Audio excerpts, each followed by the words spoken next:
Take two. If you see the lighting kind of like dark light, so this is actually the second time that I'm recording this episode because I recorded earlier in the afternoon when it was much brighter outside because I sit in front of my window, and I go to edit, and the camera for almost the entire time was only focusing on the background. So my face was all blurry and it looked weird. So we're recording this again. So I have some lights up here on. So the lighting might be off, but what are you gonna do? You know, what are you gonna do? Okay. Welcome back to the Midwest Stitches YouTube channel, everyone. My name is Danielle, and this is my channel all about my crafting things, knitting, crocheting, sewing, or whatever I might get into. Today is March 22nd, Friday, March 22nd, and this is episode 44. Today I have some knitting to share with you, crocheting, and a couple of things that I got while I was out of town on vacation. So let's jump right in. You can find me on Instagram at midwest.stitches or on my website at midweststitches.com or on Ravelry at midweststitches. All right, so I recorded my last episode, and then immediately, like the next morning, I went out of town to go visit family in Tennessee and was there for about a week and a half. I got back last Sunday in town, and I got quite a bit of crafting done while I was down there because we were just visiting. There was no real plan. It was just kind of hanging out. So I have a lot to show you on my very few projects that I am working on right now. So let's jump right in. I have one finished pair of socks. Okay, so my first finished object is this pair of Shorty Socks. Aren't those cute? I thought these were a perfect color for March. This is pumpkins and wool yarn in the color Cottage Shed. And this pumpkins and wool, she no longer dyes yarn under that name. I believe her new yarn company is Woolly Owl Fibers or Woolly Owl Yarn Shop. I'm not really sure. I didn't check that before I started. So I knit these as usual on 2mm needle, 64 stitches, 8 rounds for the cuff, 5 rounds for the leg, and a heel flap and gusset, and these are for me. So these socks actually have a funny story to them that I wanted to share. So I started these the day before I left for my trip, and I realized when I got to Tennessee that I forgot my sock ruler. Of course, I have to forget one thing, right? And it had to be that. So I was like, oh man, I'm not going to be able to finish my socks or even work on the other pair that I had brought with me. So I looked around online, and there was a yarn shop about 45 minutes from where we were at, and I thought, okay, if we're going to be out that way, we can swing in. I can see if they have a sock ruler. It'll be fine. So we went there, and I wound up getting one of these rulers from Twice Sheared Sheep, the slap ruler bracelet things, or slap bracelet rulers.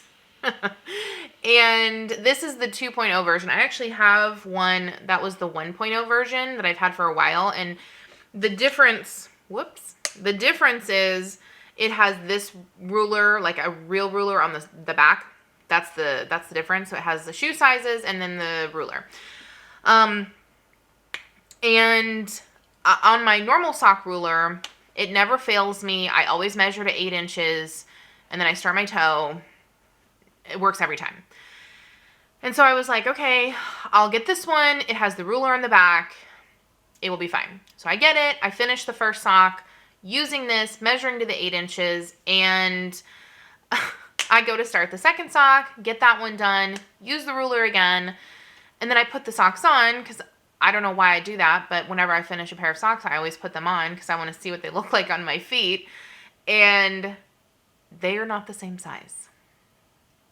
So I take them off, and I line them, I put them on top of each other, and yeah, I had probably a ½ an inch difference between the two.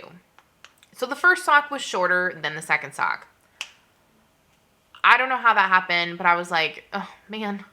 So when I got home, I fixed it. I put my needles back in and I undid the toe and all that kind of stuff and just, you know, knit it back, and it was no big deal.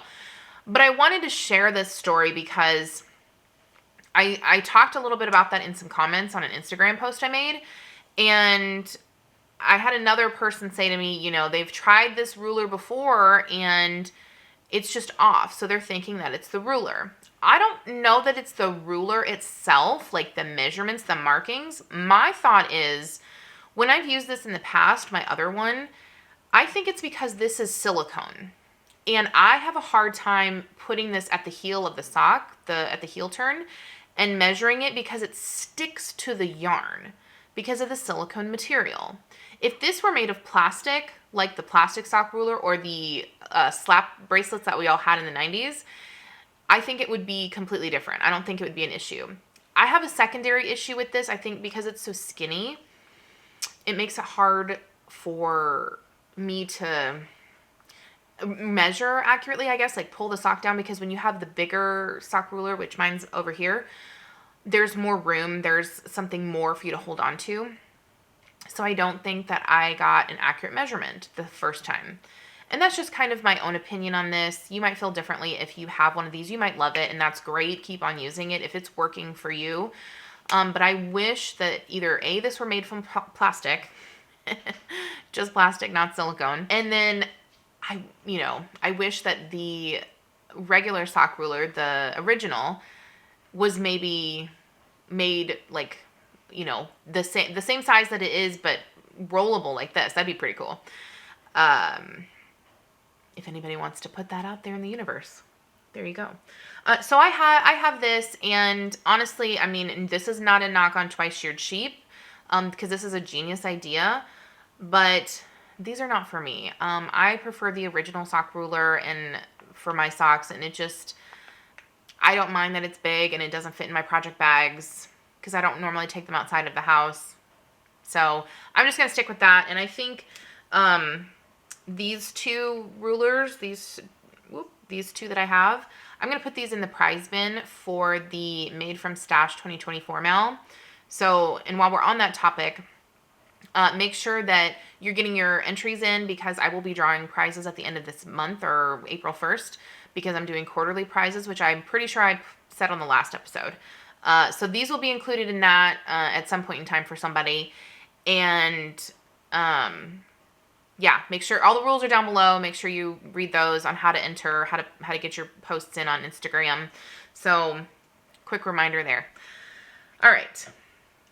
So that's my one and only finished object. So now let's talk about my works in progress.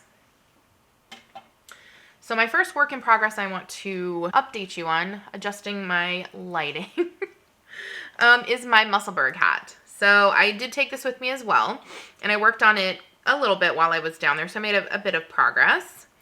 And while I was down there, I had it on 16-inch circulars. That was just easier to travel with, but I've now put it back on Magic Loop. So here is my progress so far. And so far, I think I measured today, it's about 7 inches for this one. So I have about 13 or so inches left to go before I can start the decreases. So my goal for this is just to do like an inch a day, which is about 10 rounds for me. And so that puts me at finishing it sometime in April, which is no big deal. I obviously don't need it right now. I already have one, so I'm not in any like big rush to get this done. I'll get it done and I will have it for next winter. This yarn is the color Scarlet by Kimber's Cozy Creations. And I am knitting my Musselburgh hat. I knit mine on a 2.75 millimeter needle. And I'm making the adult large, in case you're wondering. Alrighty. Okay, so my next work in progress, I did start these while I was gone. And so this is a brand new cast on. I'm making a pair of socks for a gift. The yarn I'm using is Deep Stash. This is a yarnable colorway called Celtic Fairy, and I believe this was from March 2021. And I'm ready for the heel flap on these. So here is what I've got so far. And I love these stripes right here from the color changes. I didn't know it would do that, but it looks so nice, and it's such a cool effect. I love that. And for these, I'm doing 12 rounds for the cuff. I'm taking a page out of Lisa from 72 Stitches or Knit All the Yarn podcast's book, and she always does 12 rounds of ribbing for her socks because she doesn't like ribbing, and I don't really like ribbing either, so I decided I'm going to go with a shorter cuff this time and see how that works out so I could get straight into the knitting. So this was 12 rounds for the cuff, 60 rounds for the leg, and then like I said, this is ready for the heel flap. And I actually haven't worked on this since I left Tennessee, and I've been back since, like I said, Sunday. So it's been, you know, almost a week since I worked on these, but I'm, like I said, it's like the same with the hat. I'm not in any rush to get these done. These are for a gift for later in the year, either a birthday or Christmas. I haven't really decided yet, so I'm not really in a rush to get them done. I mean, I would like to get them done this month, you know, and start April with brand new sock cast-ons, but if I don't, I'm not really that worried about it, so so there you go. And this is whenever I show this bag, you'll know these are gifts for Christmas normally, because I've determined this is my like forever Christmas sock knitting bag because I love it so much. Let's see. I'll do the blanket. I'll do the blankets. Well, I'll do the crochet blanket, I should say. Those are the only things I have left. So I'll give you an update on my crochet granny square blanket. So I took this with me to Tennessee instead of the jelly roll, just because if the hook came out and it got unraveled a little bit, it's not that big of a deal. I didn't want to mess with maybe losing my signature straights, so I just left that here and took this instead. So I have made quite a bit of progress on this. I've actually added, where is the beginning of round? I've actually added 2 full skeins of yarn to this month. And there it is.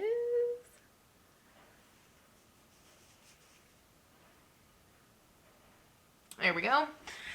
So I added this color here, this kind of gray color, and then as you can see, this pink, it's like a light pink and then kind of a darker pink. That's all one skein. So you can see there. So I added both of those this month. So I talked previously about how I have an overuse wrist injury in my crochet hand, in my dominant hand. And so normally I don't crochet this much in a month, but I took it with me, and like 2 days after we were there, I decided I'm going to work on this for a bit, and I just kept going on it. I was sitting down, we were just, you know, watching TV and talking and whatever else, and I just kept going, and by the time I thought to put it down, I was probably halfway through with the skein, and I was like, I'm just going to keep going. And I did, and I was done with it in like 2 days, putting that skein in that I had brought, and I didn't bring a second one. So then that was done, and I put it down, and then I got home, and a couple days ago, I was like, well, I'm going to start on the next color. I'm just going to add it in, get the, you know, the yarn joined together, and I was like, well, my wrist didn't hurt from adding the other one in, so let me, you know, see what I can do with the next skein. And in like 3 days, I had the next skein done. Because the rounds take so long and they're so big now, I think this pink color that I did, I think I got 3 full rounds before I ran out of yarn. And so obviously they'll just keep getting smaller and smaller as I finish this up. But now I only have 4 skeins left. And I'm feeling super motivated to finish this because over the summer, I don't want to have 2 blankets to work on. So this is, you know, bringing me into kind of new adjusted goals for right now. I'm going to work on this. I have 4 skeins left for this, and I'm going to do 2 skeins in April, 2 skeins in May, and my goal is to have this done before summer sock camp starts at the end of May, beginning of June, because I have so much I want to do for summer sock camp, and I'm very excited. I already have bags picked out with yarn in it To be honest, I've pretty much had that yarn in those bags since last summer. Summer sock camp ended. And new skeins since then that I have in my mind picked out that I want to knit up this summer. So anybody else out there? I'm very excited for that. I know we're 2 months away, but can't wait. So for this one, for the blanket, I wanted to show you the next color that will be added in, because I talked about yarn management the last time. And these colors, I actually didn't have to do any yarn management because they blended so well. The first color I did over vacation, it was kind of like I showed you, a gray. It was light gray, dark gray, kind of variegated. And then the pink one, it had gray in it as well. It's like a light pink, a dark pink, and then with some gray mixed in. So let me, okay, here we go. So with the ending of the color, here's where the skein ended. So it's on more of a lighter color. This is the next one. So I just decided just to finish off with what was left, because this color, which you can't really see very well, it's so bright, it is a very light pink and purple. So it will blend perfectly with what I have going on right now. And then after this, I have a variegated purple, and then a solid purple, and then a solid gray. So that's the order that they're going to go in. So this light purple will blend right in with the purple variegated that I have after this. So that's my plan. And I was looking at this and thinking, because these colors, because most of them are from the same yarn line, they just kind of blend so well. And except for this one, this purple right here was not from the same yarn line. And I wish I would have thought about it a little bit more when I was putting this together, because I would have started with this yellow. I had the least amount of this. And this blue and this blue were from the same skein. They were just broken apart because I'd frogged a project. And I wish I would have started with the yellow, then done this blue all together, and then added this purple in with my purple round, because I have 2 skeins of purple-ish yarn. This would have gone perfectly. It's too late now, but, I was just throwing stuff together, trying to use up some stash, because I didn't know what else to do with this, so whatever. It's fine. It's too late now. So that's that. And like I said, I'm hoping to have this done before the end of May. That's my goal, and I think I can easily do that because I'm only working on a few projects at a time. So there's that one. All right, so now onto the Jelly Roll blanket, because I have done some work on this since the last time. Even though I didn't take it with me on vacation, I did quite a bit of work since the last episode. So, and I'm bad about putting markers in, showing progress. I should get better about that, but I just don't remember to put them there. Maybe I will after this. So here's what I got. Oh, isn't that so fun? I do love this. It is wild and crazy, but I'm loving how it's turning out. So here's the strip I'm on right now. And here's where we are. This red marker right here is my halfway point in my strips. So I just passed the halfway mark.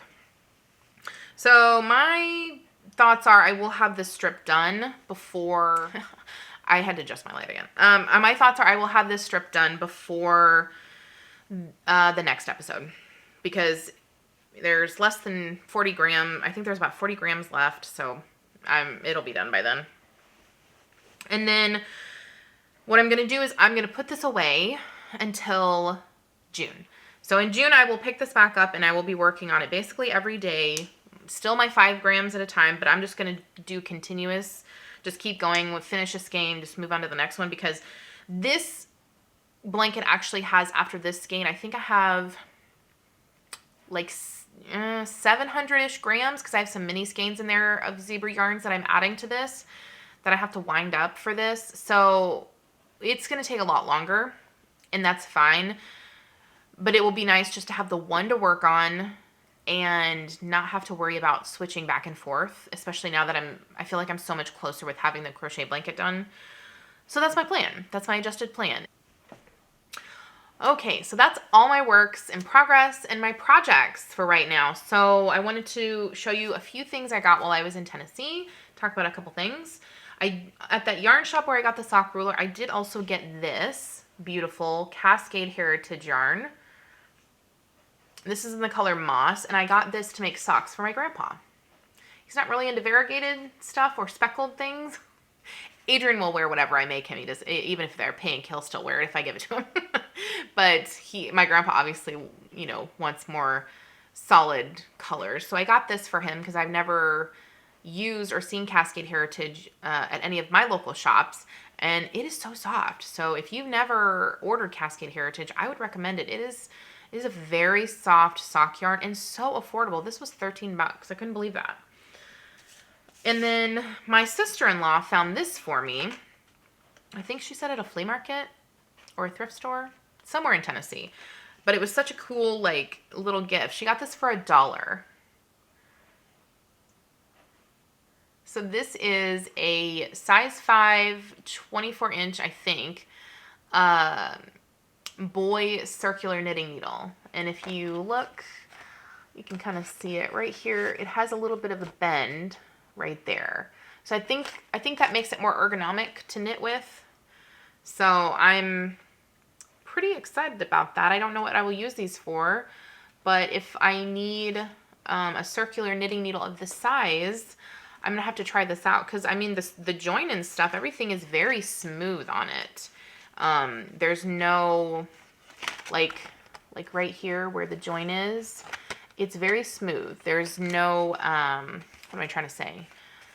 There's no bump or ridge or anything like that. So I feel like the yarn would glide over it pretty good. And this looks very old. Like, this is some vintage packaging right here. So I have no idea what the year or anything is on this, because obviously it doesn't say, but, and there's nothing on the back. So, so there's that. And I also, I also got some fabric. I got some leather, you guys. There is a place near where my grandparents live, their house. It's about half an hour away. It's called Muddy Pond. It is a Mennonite community, and they have a general store and just they sell all kinds of things down there. Food, I mean, it's amazing. And they actually have their own leather shop on this property as well. And they make like saddles and purses and all kinds of things, but they sell scraps of leather there, and I went a little crazy. I did. It was just too good not to pass up, because there were these huge pieces of like thin, pliable leather that I could use to make purses and tote bags, and I just have so many ideas, and around here I can't find any of that stuff, and it's hard to shop for that stuff online because I don't know how thick it's going to be. I really need to feel it with my hands. So I have a purse that I'm going to make for myself, even though I know I showed one last time that I made. I'm going to make myself a leather one.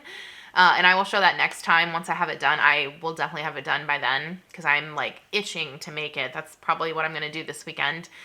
And I also bought, I bought all these scraps. I won't show them. They're not up here. They're downstairs. I don't have room for them up here. Because there was a lot, and my car smelled like leather for like a week. It was amazing. Yeah, it was, and I got a few different colors. It was awesome. So I also bought some t-shirts while I was down there, and they all say Tennessee on them. So like this one has a print on the back. I got like 6 t-shirts at the local Walmart, and they're amazing. They're a rayon polyester cotton blend, and they're so soft. They're exactly the kind of t-shirt that I love and I can never find anywhere. And they were like 12 bucks a piece. It was awesome. And they were also just a kind of a ranting side note, or a side note unrelated to knitting, but I just wanted to, throw this out there. I have an issue finding t-shirts because I don't like the sleeves that come like way up here. Like they're like those, what are they called? Baby cap sleeves or something, cap sleeves or something. They're really short and they like right up into your underarm, and I do not care for that at all. But these are like hitting right at my, like mid bicep, and they're perfect. they're perfect. So I of course bought so many of them. So you're going to see a lot of Tennessee shirts in future episodes because they're probably going to be all that I wear now. Because it's so hard for me to find t-shirts that I like, and I'm a t-shirt gal. That's all I wanted to share with you. I had a good time with my family and happy to be back home. And excited to share my projects with you guys and all the updates. So let me know what you guys are working on in the comments below. You know, your goals for the rest of the month. Do you have your stuff for April picked out that you want to make? Because I know I do, and I have way too many on the list, let me tell you. We'll probably get into that next episode. But yeah, let me know down below. How are your projects going for this year? How is your stash down going? If you're participating in our make-along, I would love to know how it's going for you. If you like this video, hit the like button, and if you aren't subscribed already to my channel, hit the subscribe button so you don't miss any of my future videos. And thank you so much for watching. I will see you guys next time. Take care. Bye.